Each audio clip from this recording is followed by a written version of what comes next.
I'm Ellen McCauley at Pray It Up in Syracuse, New York.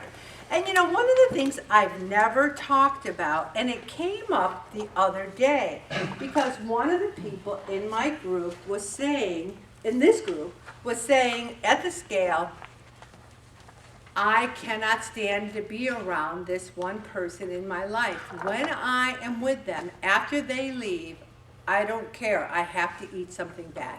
I have to either have a cookie, ice cream. It's the only way I can deal with this toxic person in my life. And then I realized I never really have talked about toxic relationships and how they affect our weight in all the 15 years, and I want to do that tonight.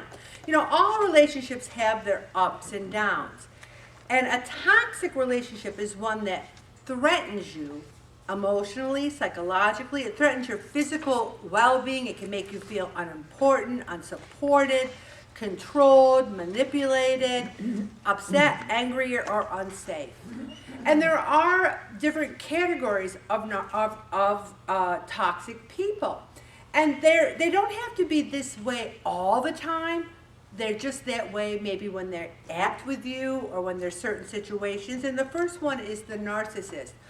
What they really are is only interested in themselves. They're the kind of people that you say, I always say when people say, how you doing? I always say, great, I'm doing fabulous. Because if you don't say that, it becomes about the other person. Like you could say, yeah, well, you know, I just had a baby and I almost died in childbirth. You? Well, I did die. And they brought me back 3 times. They jumped on my body so much that I had ribs broken. And then my sister-in-law, what do you hear what happened to her? And it's not about you, it's about them. That is the narcissist. They're only interested in themselves. Or the narcissistic situation where they know you're going to pray it up. They know it. And they want you to do something for them because they notice you're awful happy when you go to pray it up. You really like it. You go home and you're kind of pumped up. They don't like that. Some of the people that are the most toxic in our lives are the people we're the closest to. There are family members. Some cases are spouses. Not me, of course. And then there's controllers. And you know what? A controller, you're so afraid, like, to be honest. Like, if they say, how do you like my hair? And their hair looks awful. But you don't say, you go, oh, wow, it's looking pretty good there. I'm kind of liking it. Because you know if you say, I don't think it's your best cut, they'll go, oh, how could you say that to me? There's certain you just can't be honest with. And then that brings us to the drama king or queen. Everything. Oh my God, it's the worst day. I had the worst month. I had the worst boss. I got to be careful with the blog because you never know who's watching it. But there are many people who they will just go on and on and on about how bad their life is, how they have the worst time, the worst job, the worst everything. And then there's the one who's jealous.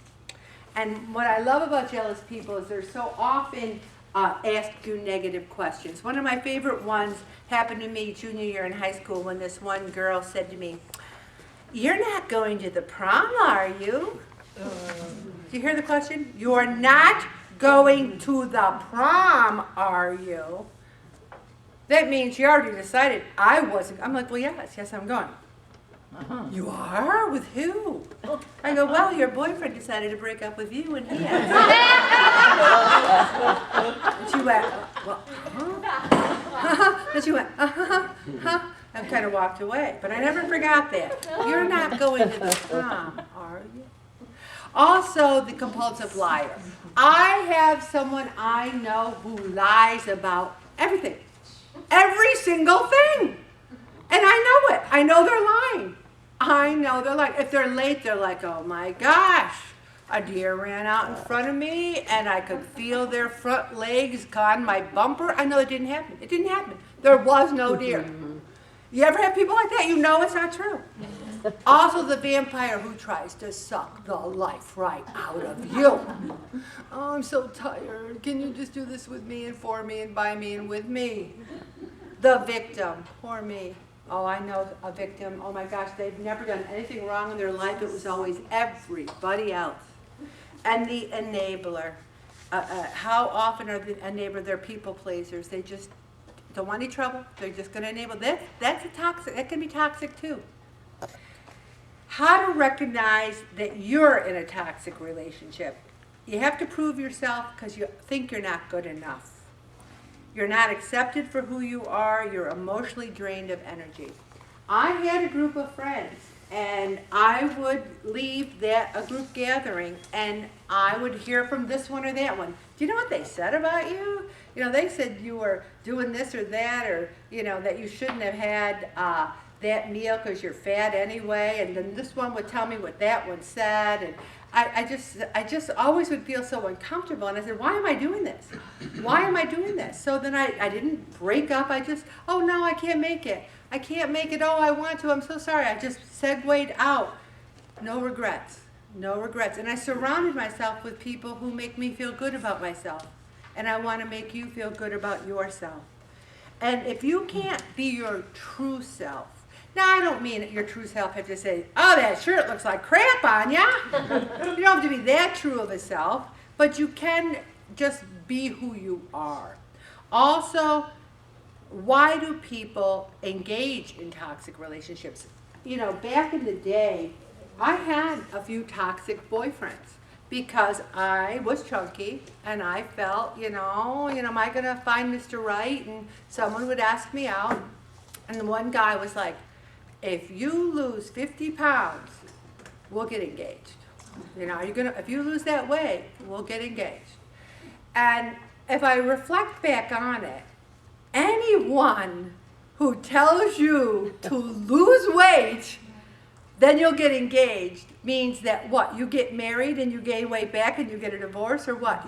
Your relationship, your love depends on your weight. That is toxic 101. Yeah. Toxic. And there's also people who want to sabotage your efforts, your mental health. It can happen in the workplace too. One of my favorite things is you're in a meeting and you're like, you know, I really think we should have a meeting at OCC. And then some of the people are like, I really don't think so. No, that's not a good idea. And then a little while later, the big boss says, what about OCC? And then everyone's like, that's a great idea. And you're sitting there going, wait, I said that like 5 minutes ago. But that gets into a toxic workplace is a little harder to deal with because you have to, and I've been in them. I've been in places where I could not stand to go to work. One job I had, I came home and I said to Bob, there is a bottle of vodka under my desk. I have a home desk under my desk. And he goes, you don't even like vodka. I said, I know, but I decided I was going to be an alcoholic. And he said, what? And he goes, I don't think people decide to be alcoholics. I think they either are or they aren't. I go, but the job is so bad, Bob. I thought about it. He goes, but if you're going to sneak vodka, why are you telling me? I go, because I'm not a very good sneak.